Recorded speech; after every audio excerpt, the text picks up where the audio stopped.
Forget everything you know about medicine.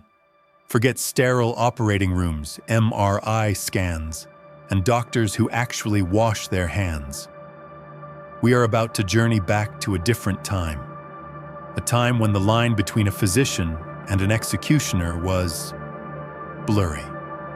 Welcome to the Middle Ages, an era of soaring cathedrals and epic poems, but also an era of profound, spectacular ignorance when it came to the human body.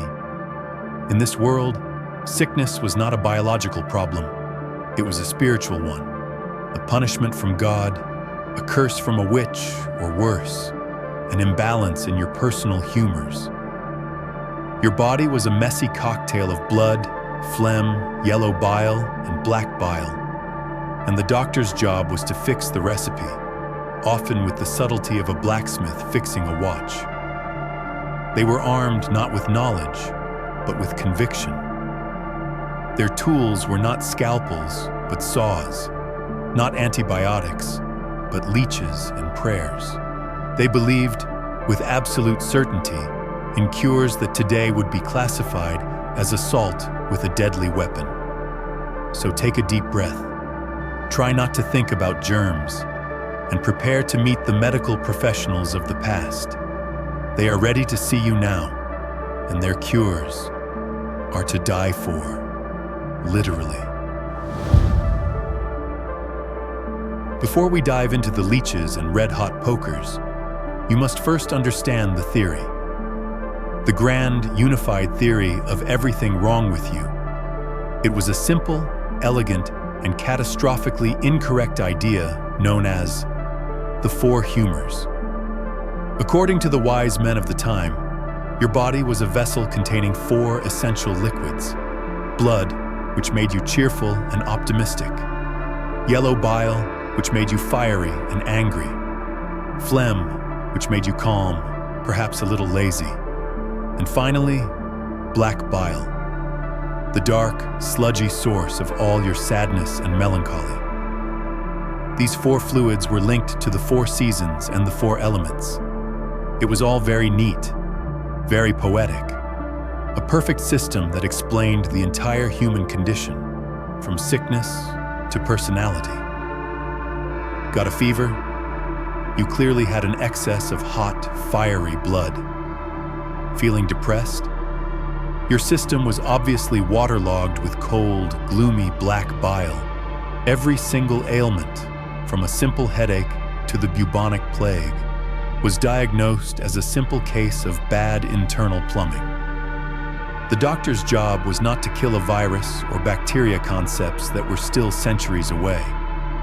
His job was to be a glorified plumber, to rebalance your humors by any means necessary. And how did they rebalance you? Mostly by draining. If you had too much of a liquid, the logical solution was to get it out. This one, beautifully wrong idea, is the mother of nearly every medical nightmare we are about to witness. So, your humors were out of balance. What was the first, most popular, and most universally applied solution to this vexing problem? Simple. You had too much of a bad thing, so they would just let it out. Welcome to the wonderful, horrifying world of bloodletting, the medieval equivalent of taking 2 aspirin and calling in the morning, except significantly more likely to kill you. The logic in their minds was undeniable. If a fever was caused by an excess of hot blood, then the cure was to have less blood. If you were sad, your blood was tainted by black bile, so getting rid of some would surely cheer you up. From pneumonia to a broken leg, from demonic possession to a simple toothache, the answer was almost always the same: bleed the patient. And who performed this delicate procedure? A learned physician, sometimes, but more often, your local barber. Barbers had the sharpest blades and the strongest stomachs. They offered a shave, a haircut, and a life-threatening arterial incision, all for one reasonable price. That iconic red and white striped barber pole? It symbolizes bloody bandages wrapped around a post, a cheerful advertisement for bleeding. Patients were bled until they fainted, which doctors took as a sign of success. The body was finally rebalancing. In reality, the patient was just going into shock from massive blood loss. They were weakening the sick and the injured, often killing them with the cure itself. If the idea of a barber slicing open your veins felt a bit aggressive, fret not. The medieval doctor had a more natural, biological alternative, a gentler, slimier approach to draining your humors. They would prescribe leeches. These squirming, blood-sucking worms were seen as nature's little surgeons. Each leech was a tiny, living syringe, designed by God himself to delicately remove the excess blood or bad humors causing your sickness. They were applied everywhere, on the arms, on the neck, even directly on the eyeballs for treating eye infections. Doctors believed the leeches were intelligent, that they would instinctively know where the bad blood was and suck it out. But where did one get a steady supply of these valuable creatures? This led to the rise of one of history's most miserable professions, the leech collector. These were often poor women who would wade into stagnant, filthy ponds and marshes. They would then use their own bare legs as bait, standing for hours, allowing the leeches to attach and feast on their blood. Once the leeches were fat and full, they were carefully plucked off, stored in a jar, and sold to the local doctor or apothecary. It was a job that often led to horrific infections and chronic blood loss. In a perfect, dark irony, the very people collecting the cure were often made gravely sick by it. So you could rest assured that your prescription was fresh, organic, and had recently enjoyed a hearty meal, courtesy of some poor woman's leg. Draining blood was one thing. But what if the problem wasn't in your blood at all? What if the sickness, the madness, was trapped inside your head? For ailments like epilepsy, severe migraines, or simply demonic possession, the medieval doctor had a solution that was as direct as it was terrifying. They would drill a hole in your skull. The procedure was called trepanning, and it was exactly what it sounds like. You, the patient, would be held down often without any effective anesthetic, save for a strong shot of cheap wine and a desperate prayer. The doctor, using a hand-cranked drill or a simple sharp scraper, would then proceed to slowly, painstakingly, bore a hole directly through your living bone. The goal? To release the evil spirits, the bad humors, or the excessive pressure that they believed was causing your suffering. It was spiritual ventilation, a window to let the demons fly out. It was the logic of a carpenter applied to the human brain. What could possibly go wrong? Miraculously, some patients actually survived this. The evidence lies in skulls found centuries later, showing signs of bone regrowth around the hole. Of course, survival was a relative term. Many were left with permanent brain damage, infections, or simply died on the spot from the immense shock and trauma. But if the patient stopped convulsing, either because the pressure was released or because they were dead, the procedure was often deemed a success. Trepanning wasn't just a cure. It was an exorcism performed with a drill bit. In a world without antibiotics, any open wound was a potential death sentence. A simple cut, a battle injury, an amputation, all could lead to infection, gangrene, and a slow, agonizing end. So how did the medieval doctor stop the bleeding and fight this invisible enemy? Not with delicate stitches or sterile bandages. They used a far more direct and dramatic method: fire. The practice was called cauterization, and it was brutally simple. A piece of metal, a blade, a rod, an axe head, was heated in a roaring fire until it glowed a terrifying cherry red. Then, it was pressed directly into the open wound. The sound and smell of burning flesh were said to be unimaginable. The patient, held down by several strong assistants, would often pass out from the sheer, blinding pain, which again was often considered a good sign by the attending physician. The theory behind this barbaric practice was actually not entirely wrong. The intense heat did seal blood vessels, stopping the bleeding, and it did kill bacteria on the surface of the wound. It was a sledgehammer approach to sterilization, a desperate last-ditch effort to fight an enemy they couldn't even see. From hemorrhoids to a dog bite, the answer was the same: burn it shut. If you survived the initial agony and shock, you were left with a horrific burn, massive scarring, and a high chance of trapping the infection inside the wound. Cauterization was the medicine of desperation, a cure born from terror. It was a perfect example of medieval problem-solving. If something is wrong, bleed it, or burn it.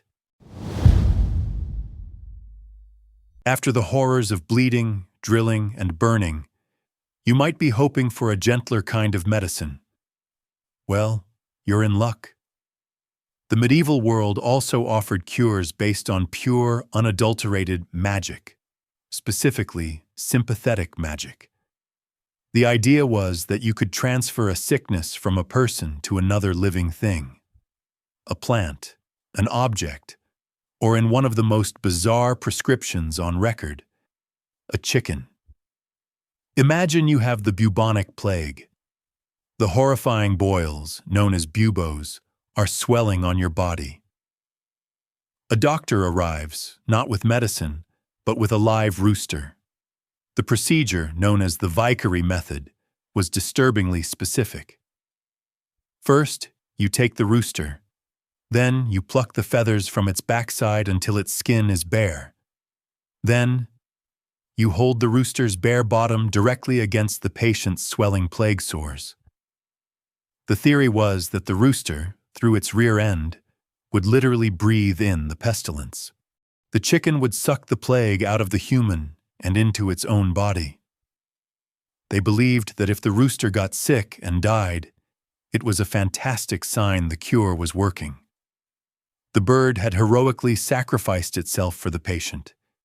If the patient died anyway, well, the plague was just too strong. The rooster had done its best. It was a cure that guaranteed a terrible fate for the chicken and offered a completely false hope for the patient. A perfect example of medieval medicine, where the line between a desperate remedy and a bizarre, poultry-based ritual was hopelessly blurred. If the surgical procedures didn't kill you, perhaps a trip to the local pharmacy would. The medieval apothecary was not a place of clean, white pills and measured syrups. It was a macabre pantry of horrors, a place where the cure often sounded far worse than the disease itself. The ingredients for potions and powders were not chosen based on chemistry. They were chosen based on superstition, religious symbolism, or the simple, misguided principle of like cures like. Sometimes, it seems, they were chosen purely based on what was most disgusting and difficult to find. Suffering from a headache? They might prescribe a powder made from a dried, crushed human skull, preferably the skull of a hanged man, as it was believed to hold more potency. For epilepsy, a popular cure involved drinking the warm blood of a recently slain gladiator, fresh from the arena floor. And for the plague, there was theriac, a miracle cure-all paste that could contain up to 70 ingredients, including viper flesh, opium, and yes, the ground-up mummy dust scraped from Egyptian tombs. These weren't rare, fringe treatments. These were mainstream prescriptions. Your local apothecary was a place where you could pick up a love potion, a curse, and a treatment for gout that was literally made from boiled puppies. It was a one-stop shop for magical medical madness. There are few pains more intimate and maddening than a toothache. Today, you visit a dentist for a clean, sterile solution. In the Middle Ages, you visited a world of superstition, smoke, and pure brute force. The prevailing theory for centuries was that a toothache was caused by a toothworm, a tiny wriggling demon that had burrowed into your tooth and was gnawing on the nerve. The cure, therefore, wasn't about fixing the tooth. It was about evicting the worm. How did one accomplish this? A popular method was fumigation. The doctor would heat a mixture of henbane seeds and wax on a piece of hot charcoal. You, the patient, would then lean over and inhale the narcotic smoke through your open mouth. The smoke would temporarily numb the pain, but more importantly, the burned seeds produced tiny, black, worm-like ash particles. When you spit into a bowl of water, you would see the worms floating. Proof. The demons had been smoked out. If this magical approach failed, there was always the more direct one: extraction. But this wasn't dentistry, it was blacksmithing. The local barber surgeon would use a terrifying pair of iron pliers called a pelican. There was no anesthetic.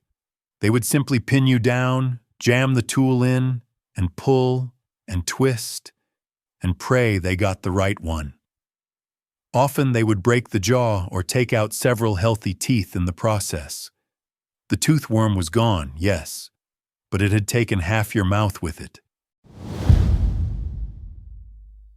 When the drills, the leeches, and the skull powders failed, where did the medieval patient turn? To the ultimate authority on all matters of life and death: the Church. In a world riddled with plague and suffering, faith wasn't just a comfort, it was a prescription. The most common treatment available was, of course, holy water. You would drink it, bathe in it, and have it sprinkled on your wounds. It was cheap, readily available, and had the significant medical benefit of being water. In an age of general filth, it was likely cleaner than anything else you were drinking, so perhaps it worked by sheer dumb luck. For more serious conditions, however, you needed a more powerful intervention. This meant a pilgrimage to the shrine of a saint, to pray before their holy relics. These relics could be anything from a splinter of the true cross to the finger bone of a long-dead martyr. One particularly famous cure for blindness involved praying at a shrine, then having the dust collected from the saint's tomb mixed with water and dripped directly into your eyes. The belief was that the saint would intercede on your behalf, begging God to cure your ailment. The healing was a miracle, a sign of divine favor. It also created a thriving tourism industry, as shrines competed for the most famous relics and the most impressive miracle stories.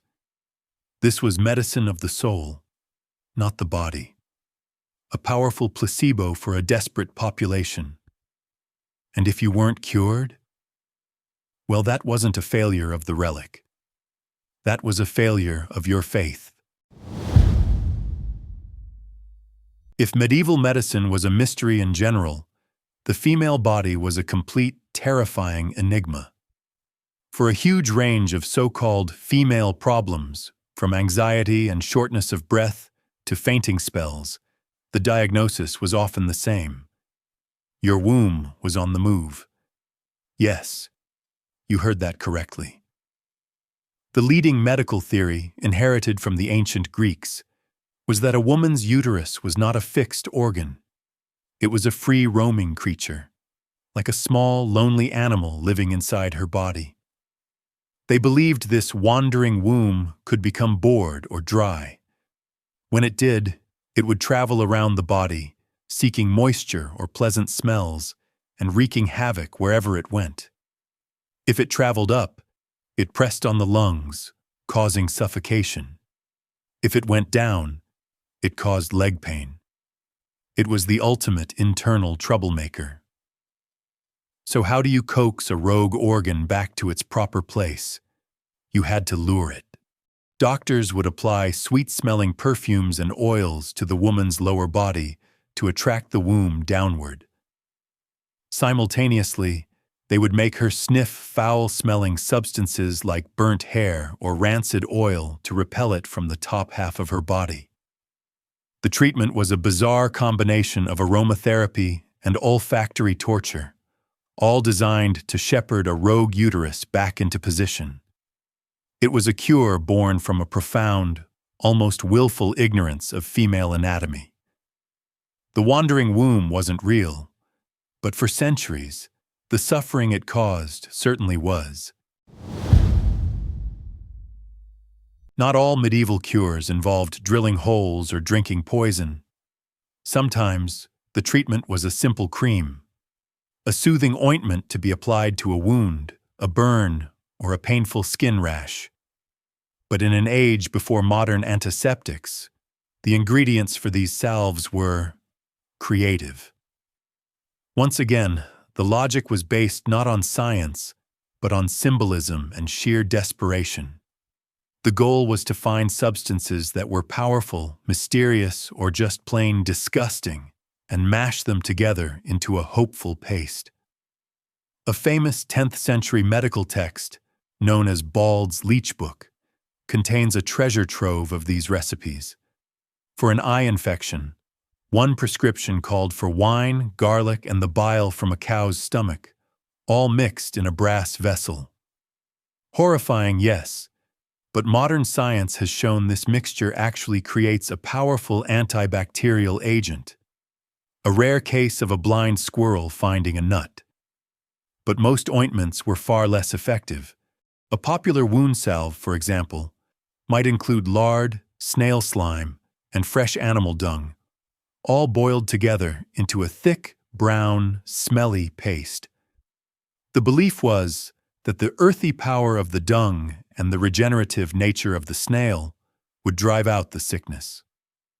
Of course, smearing animal waste and unsterilized fat into an open wound was more likely to cause a raging staph infection than to cure one. These questionable ointments were often a direct delivery system for the very germs they were meant to fight. For the medieval patient, even a simple skin cream could be a death sentence.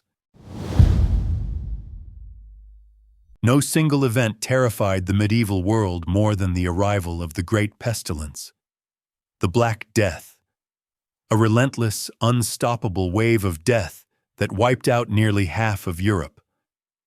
In the face of such a cataclysm, medicine didn't just fail. It descended into sheer madness. Doctors believed the plague was caused by miasma bad air, a poisonous vapor that had drifted from the east, caused by an unfortunate alignment of the planets. The cures, therefore, were all designed not to kill a germ, but to purify the air or drive the miasma from the body. They tried aromatherapy on a grand scale. People were told to carry pouches of sweet-smelling flowers, known as posies. Church bells were rung constantly, in the belief that the sound vibrations would shatter the bad air. Some doctors even prescribed living in a sewer, hoping the even worse smell there would drive the plague miasma away. A fight fire with fire approach to stench. And of course, they lanced the buboes cutting open the swollen lymph nodes to let the poison out, an act that almost certainly spread the bacterial infection even further into the bloodstream. None of it worked. The plague was carried by fleas on rats, a simple truth they would not discover for centuries. Their cures were just rituals in the face of an apocalypse. It's where the famous children's rhyme comes from. Ring around the rosy, a pocket full of posies, ashes, ashes, we all fall down. It's not a song of innocence.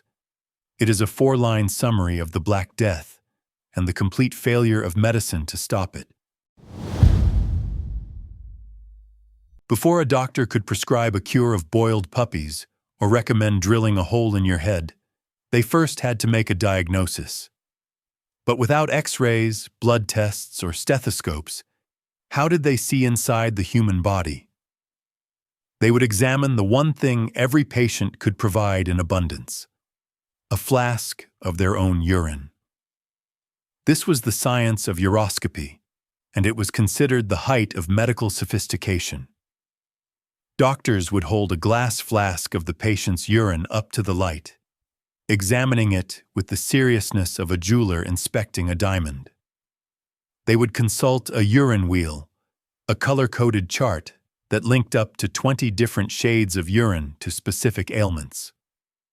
A pale whitish color might indicate a problem with your phlegm.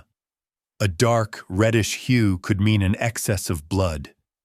It was a rainbow of wrong diagnoses, but the examination didn't stop with color. A truly dedicated physician used all of his senses. He would swirl the flask and take a deep sniff, noting the aroma. And for the final, definitive test, some of the most committed doctors would perform a taste test. Yes, a tiny sip to check for sweetness, which could, incredibly, sometimes lead to a correct diagnosis of diabetes. Most of the time, however, it just meant the doctor had a mouthful of, well, you know. This flask of golden liquid was the medieval equivalent of a full-body scan. Through sight, smell, and taste, the doctor would confidently misdiagnose your illness and prescribe the next horrifying cure. If the doctor's bizarre potions and procedures failed you, there was one last, desperate hope. A treatment so exclusive, so powerful, it could only be administered by a king. This was the royal touch. For centuries, it was widely believed that the anointed kings of England and France had a divine, God-given power to heal.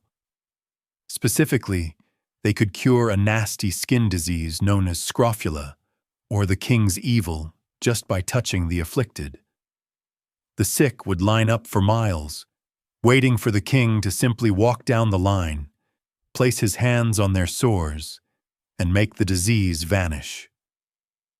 It was a brilliant piece of public relations, a way to prove the king's holy right to rule, one abscess at a time. But this belief in healing through touch didn't stop with kings. It extended to the recently deceased, especially the bodies of executed criminals. It was thought that the powerful spirit of a hanged man lingered in his corpse. People suffering from rashes, warts, or tumors would attend public executions, not for the spectacle, but for the medicine. They would wait for the body to be cut down from the gallows and then rub the dead man's hand all over their afflicted skin. It was a strange pharmacy, where your prescription was either the hand of a living king or the hand of a dead criminal. A perfect illustration of the medieval belief that a cure could be found not in science, but in the mysterious, lingering power of life and of death.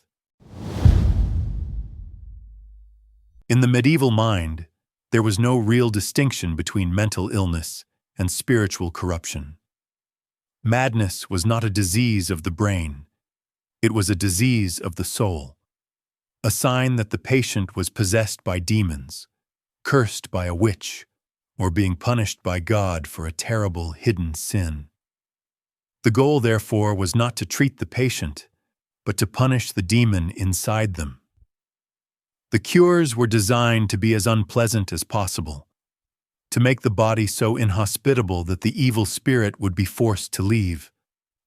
Patients were subjected to exorcisms, which often involved ritual chanting, starvation, and even physical beatings. They were dunked repeatedly in freezing cold water, a primitive and brutal form of shock therapy. Loud, clanging, chaotic noise would be played for hours on end in an attempt to annoy the possessing spirit into fleeing.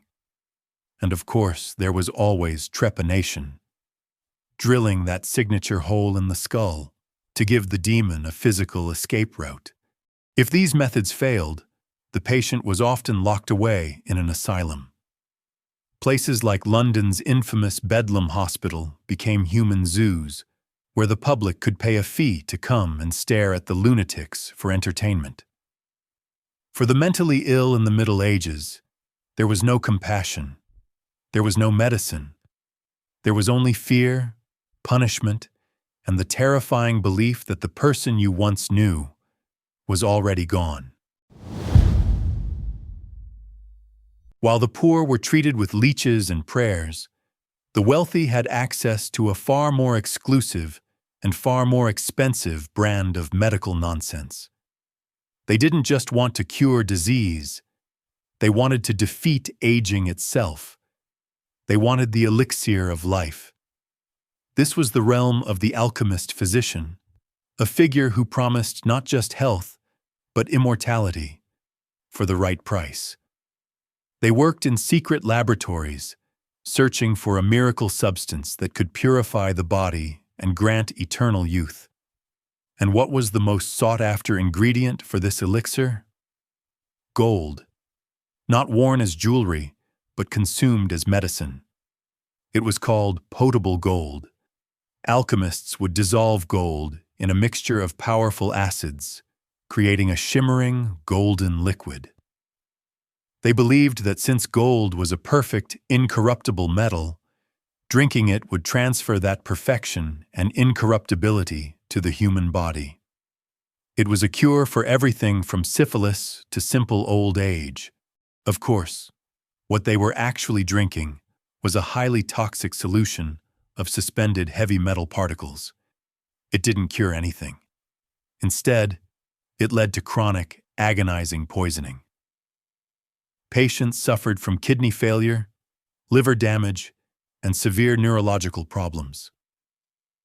They were paying a fortune to poison themselves in the most glamorous way possible. The rich, in their desperate attempt to cheat death, ended up buying the most expensive and painful poison on the market. It was the ultimate status symbol, a cure that proved you were rich enough to afford a truly spectacular way to die. For all the talk of plagues and poisons, perhaps the most dangerous condition a person could face in the Middle Ages was not a disease at all. It was pregnancy. Childbirth was not a joyful, clinical event. It was a terrifying, often fatal ordeal, governed by superstition and sheer, desperate guesswork. The birth chamber was a dark, crowded room, filled with female relatives and a midwife. Male doctors were typically forbidden from attending, as this was considered exclusively women's business. This meant the primary caregivers were midwives, whose knowledge was based on folklore and passed-down tradition, not medical science.